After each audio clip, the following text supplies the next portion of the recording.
Okay, so I will be talking about a presentation here that is an introduction to ACS cold plate focus areas. And ACS stands for Advanced Cooling Solutions. And my name is Jessica Goldbrand, and I work in the cold plate workstream lead, and I also work for Intel. The material that we're going to go through today, we're going to go through first an objective of the workstream itself. We talk about the status of the workstream and the different projects, so focus areas that are going on right now. And two of those focus areas we will dig into more in detail, and those are the ACS cold plate requirements, where we're talking about the process, the document, the requirements checklist. And the second focus area is the Open Rack V3 blind mate liquid cooling, where we'll be talking about the objective and the status, and then summarizing the presentation after these. So the objective of the cold plate workstream is really to generate an open specification and supporting documents focusing on standardization and definitions of liquid-cooled solutions and interfaces without preventing innovation. And that's important. Sometimes there's some confusion about the cold plate workstream name. We're not focusing on designing cold plates, but what we're doing is really focusing on the interfaces for the different, or for a liquid-cooled solution. So it's not the design of cold plates themselves, even though we call it a cold plate workstream, but we're focusing on solutions that are using cold plate solutions. So with that, let's dig into here what the status is of the different projects. The different projects or focus areas that we have are the liquid cooling cold plate requirements, and that's a requirements document that was just approved. And the second one is the Open Rack V3, the blind mate liquid cooling, and that's a focus area that we just initiated. There's also harmonizations going on with other work streams and projects. We have harmonizations going on within the Advanced Cooling Solutions work streams, and those three work streams are the cold plate, the door heat exchanger, and the immersion work streams. We also have harmonization with the rack and power project, because we're also working on the rack manifold design, which of course needs to fit into the Open Rack V3. And the third harmonization area is with the data centers facilities project. And that's really, we having a liquid cooled solution on the rack level, it needs to fit into a liquid cooling solution at the facilities level as well. So that's what we're working on when it comes to the harmonization efforts. And the ongoing works that are from our OCP member contributions are universal quick disconnects. That's something that we will be hearing about in the same sessions. As well as the cooling liquids using propylene glycol, and then compatible materials, so-called welded materials, that are compatible with this particular liquids. And there's also a third contribution in the works that are in regards to liquid cooling installation learnings. So those are the things that are going on today. And then, if we dig into more details in regards to the cold plate requirements themselves. So within the cold plate requirements, we're focusing on the technology cooling system fluid loop. And that is really the fluid loop that goes from the coolant distribution unit, through the rack manifold, through the IT equipment, out through the return manifold, and back to the CDU again. So that's the fluid loop that we're focusing on within the requirements document. We also, in this document, provide information, classification, and minimal requirements for OCP liquid-cooled solutions. The authors of this requirement document is myself, together with Nigel Gore and Jason Madison from Isotope, and Elizabeth Langer from CPC Colder Products Company. Plus, of course, throughout last year, we presented this in numerous workstream meetings, so we also incorporated feedback from the cold plate community into this document. And I have a link in the bottom of the slide here too, where you'll be able to find the requirements document. So the process then for the cold plate requirements document, it's really that the document is being used for any design specifications that are coming in. All design specifications that are dealing with liquid cooling need to adhere to this requirements document. So we will have, or we do have, a cold plate requirements checklist that the contributor is filling out. This checklist is then going into a peer-reviewed group that consists of experts in the subject. And then when the contribution meets the requirements, this is then transferred over to the incubation committee with the proposal to approve this document as an OCP contribution. So that's how the requirements document will be used. If we now dig into the requirements document itself, so the outline of it, it talks about definitions, because we, of course, need to speak the same language. It talks about component selection and parameters of interest. We'll talk about that in the coming slide here. And then the liquid cooling requirements themselves. The sensor requirements, we have liquid cooling classification of the IT equipment as well as the rack. And we have leak detection and intervention classification. And in the end here, we also have comparison metrics. How do we compare one rack liquid-cooled installation to another? What metrics to consider? So for the component selection and parameters of interest, the different components that we're focusing on here is that are within the TCS fluid loop is really the cooling liquid itself, and we've been digging in more into details in regards to that because it's so essential that you're making that selection correctly for what it is that you want to achieve. And it's really talking about the different liquids that you can use, talk about how important it is that you're compatible with the weathered materials that are being used in the liquid loop as well. There are filtering requirements, as well as commissioning and maintenance requirements, as well as environmental considerations. We also talk about cold plates themselves.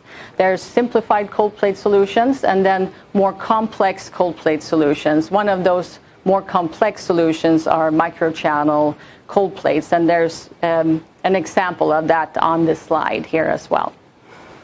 We're talking about the coolant distribution unit, that is the heat exchanger between really the IT equipment that is being cooled and the facility side. We have the rack manifold that is distributing the liquid throughout the rack itself. And we have the quick disconnect couplings that are the fluid connectors. And there could be, in addition to that, also pumps within the fluid loop as well. So those are the different components that we're talking about in the document. And then we're getting to the requirements. Of course, you need to have certification compliancy depending upon where you are in the world. So that will vary depending upon where you're located and where the installation will be. You also have pressure safety requirements, which we're talking about 2 different IEC standards, as well as 1 ASME standard that you need to be aware of and adhere to. There's also risk management considerations, plans, and management that you need to take into really consideration. And the reason for this, why we wanted to highlight that, is really that liquid-cooled solutions are very different from air-cooled solutions, which is something that most of the ecosystem is very familiar with, but there are additions and considerations that you need to take when it comes to liquid cooling.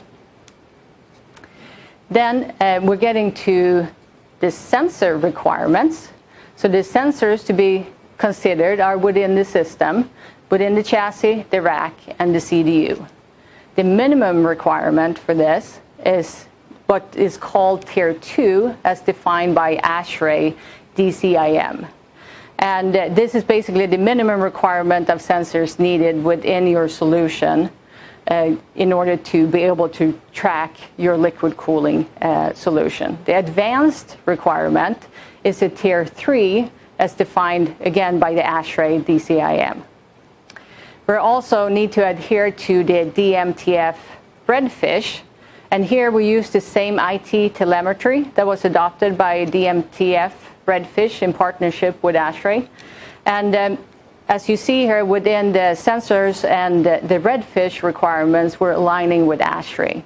The reason for this, there are also efforts going on within OCP, but this is really a first step. So we're aligning with ASHRAE as a first step, and then as we're working within the harmonization efforts within the other liquid cooling areas, the different work streams, we're doing the harmonization there, and we're aligning with redfish as well in order to update the OCP redfish to make sure that we're taking liquid cooling into considerations there. So that will be a follow-on step to this. And the liquid cooling classification. So I mentioned previously we got classifications for both the IT equipment and for rack. And for the IT equipment, the basic requirement is hybrid basic. We call it hybrid because we're using both liquid cooling and air cooling.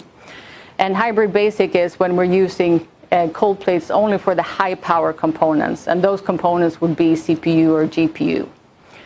The next step up is the hybrid intermediate, which is building upon the basics. So you have cold plates on the CPU and GPUs, but also adding on then cold plates onto the DIMMs themselves. By doing that, you can significantly reduce the airflow within your IT equipment and get those power savings as well. The last hybrid classification is the hybrid advanced.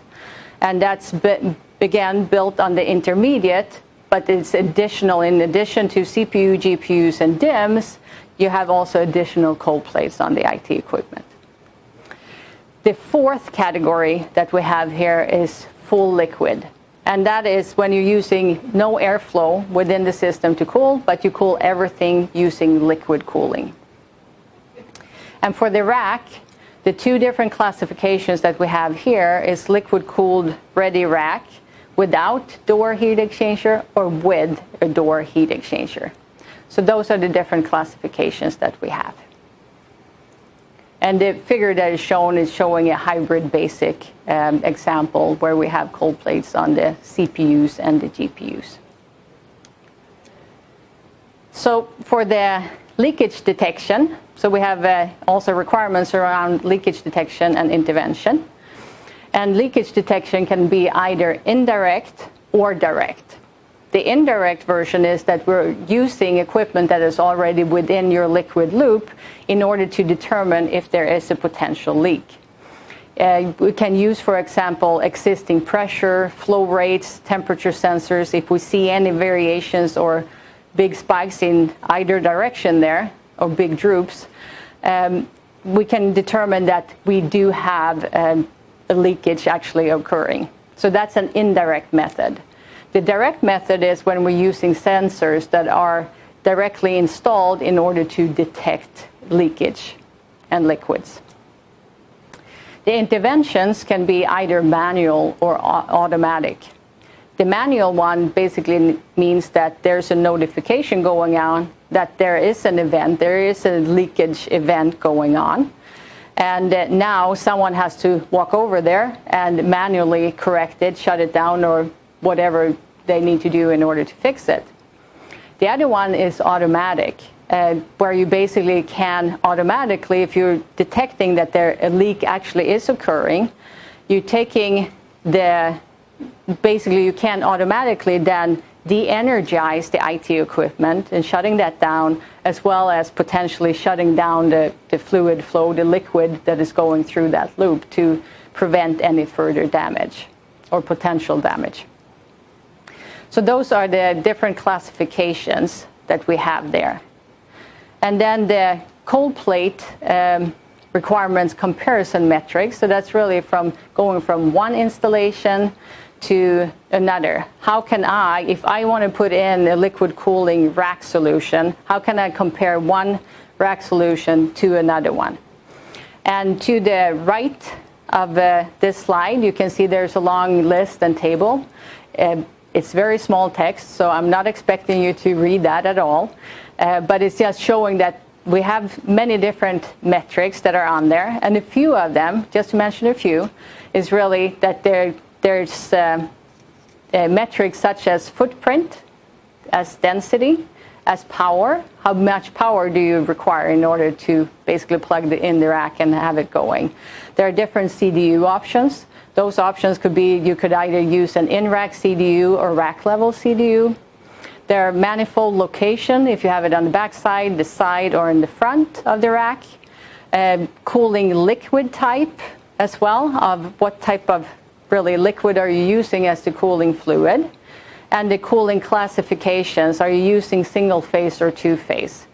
So this requirements document is really meant of being as broad as possible, but setting up those boundaries that are needed for us to make sure that we have a solid liquid-cooled solution. And then the last category that I mentioned here is really the leak detection and intervention classifications that we just went through. Then for the requirements checklist, so this is the checklist if a contributor is coming in and saying, I want to contribute this design specification to OCP, and it is in regards to liquid cooling, then the contributor will go through this checklist. So what I'm showing here on the slide is just one example out of one of the chapters of the requirements document. But the contributor would go through this list, basically check off what it is that they are contributing, and then this checklist would go into that peer-reviewed group that I mentioned previously before it goes into the incubation committee. And I have a link here in the bottom of the slide too if you want to go in and check out that checklist a little bit more in detail as well. So that's what we have in the requirements document itself. The second focus area that was just initiated was the Open Rack version 3 blind mate liquid cooling.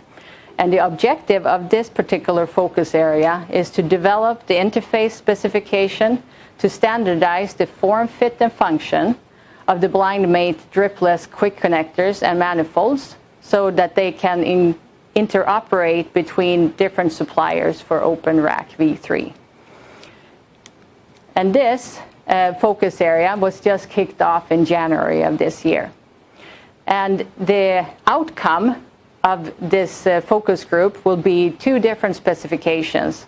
One for manifold design and the second one for blind mate quick connector specification as well. Then there will be three different areas of best practices of where white papers will be generated. And those will be manual couplings and hoses. It will be frame/IT equipment interfaces and system level and logistics best practices as well. So that's what's expected out of that focus group. So with that, I want to give a summary of this presentation. So the cold plate focus areas is the cold plate requirements document that we talked about, and that was just approved by OCP. And then the Open Rack v3 blind mate liquid cooling that's focusing on the blind mate connectors and the manifold designs, which was just initiated in January. And the next focus area that we will get into is the leakage detection and intervention in order to be able to give examples of solutions and installations of that. And I want to end this presentation with a call to action. So please get involved within the advanced cooling solutions work streams, and specifically please get involved within the cold plate work stream. We're meeting every second Wednesday of the month at 8 a.m. Pacific time. You can sign up to the email list. Please attend the meetings. Please participate and contribute to the cold plate work stream. And with that, I would like to say thank you.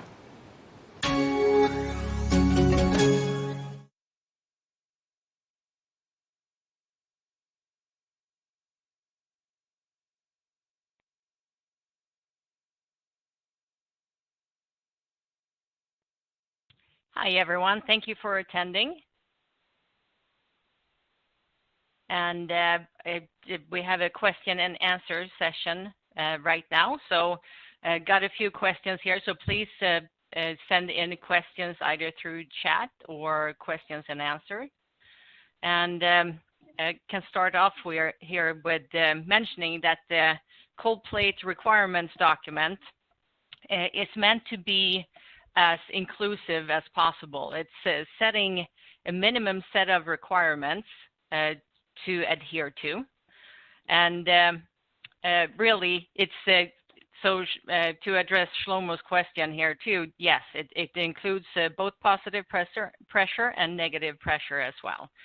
It includes also, it's both inclusive of single phase as well as two phase cooling solutions. And I encourage you all to go through and talk or look at the document itself. So this is a document that will continue to evolve. So we're looking at updating it every 6 months or so in order to make sure that we have the latest things in there and that we have it covered. So I encourage you to go in and look at it. If you have anything that you would like to update or come in with suggestions, please do so. Please be active, as I said, in the cold plate sub-project. And let me see here what other questions we have.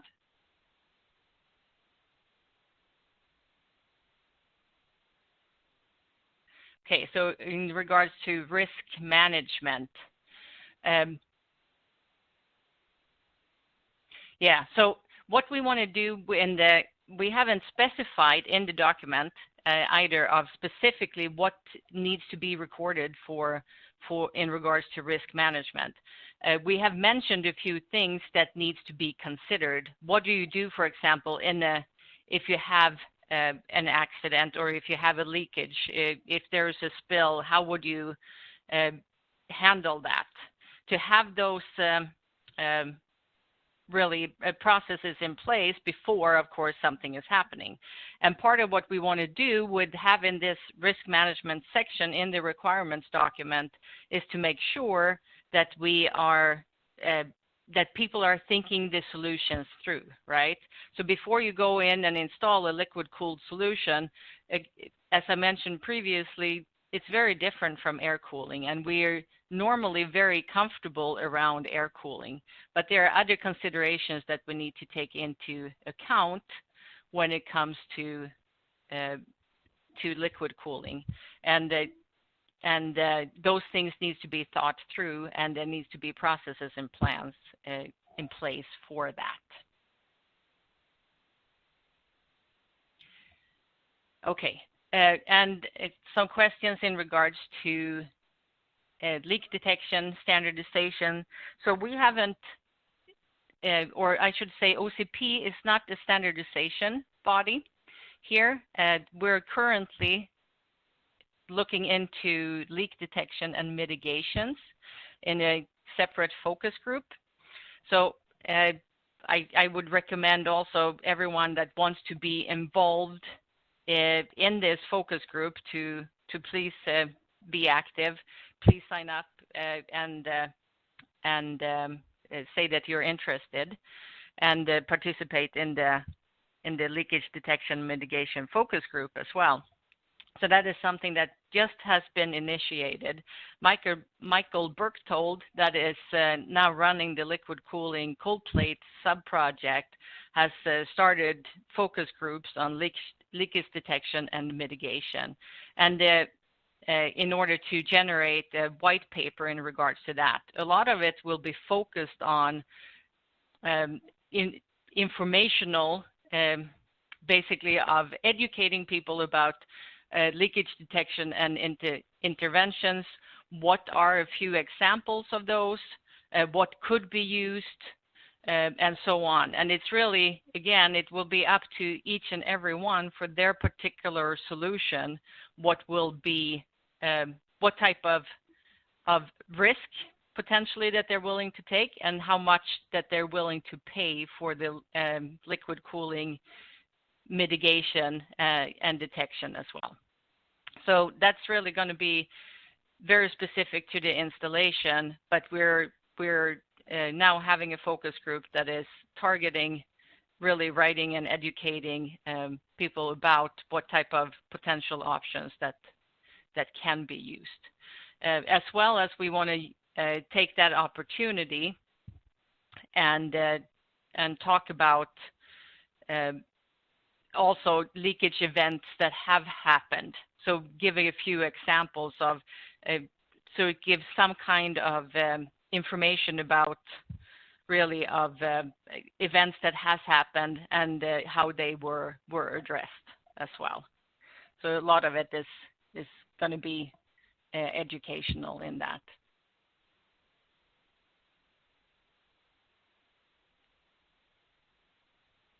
Yeah, and the other focus areas, as talked about here in the presentation as well, is so the requirement document has just been approved, but again, it's something that will be updated as we go along. So please be active and look at it. If you haven't seen it, please go in and look at it. And if you have any comments or suggestions about it, let us know. And then the other focus group that has been running for a while now is the blind mate liquid cooling focus group as well. So if you have interest in participating in that, please let us know about that as well. And the more input and participation that we get, the better. Okay, and in regards to the incubation committee, so you can find more information about the incubation committee on the Open Compute website. Each of the incubation committee members are introduced through that website. So please go in and look there if you wanna learn more.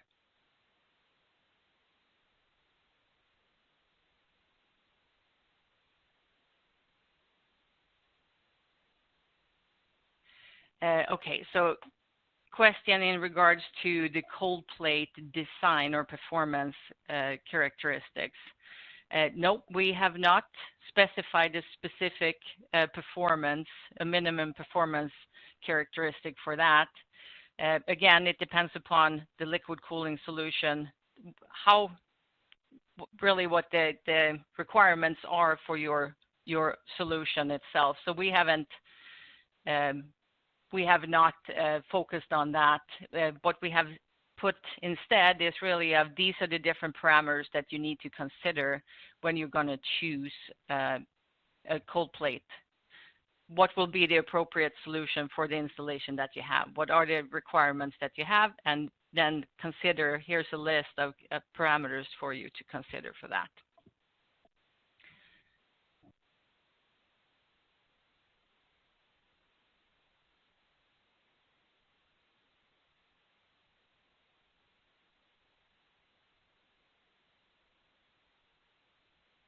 Okay.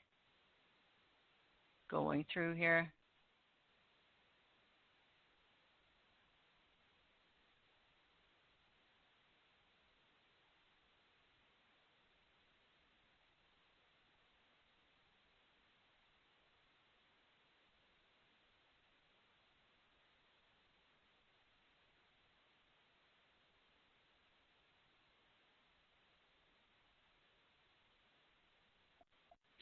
And in regards to if there's any emerging OCP standard for ultra-dense all liquid cooled modules, that's really part of the requirements document. We divided into hybrid solutions that are using both air and cold plate or liquid cooling, as well as fully liquid cooled as well. So the requirements document is covering both of those. So with that, I appreciate all your questions and interaction here. And thank you for attending the talk. We're running out of time, so just wanted to say thank you again. Please participate in the cold plate work stream meetings, and stay safe and be healthy, and hope to see you all face to face soon. Thank you.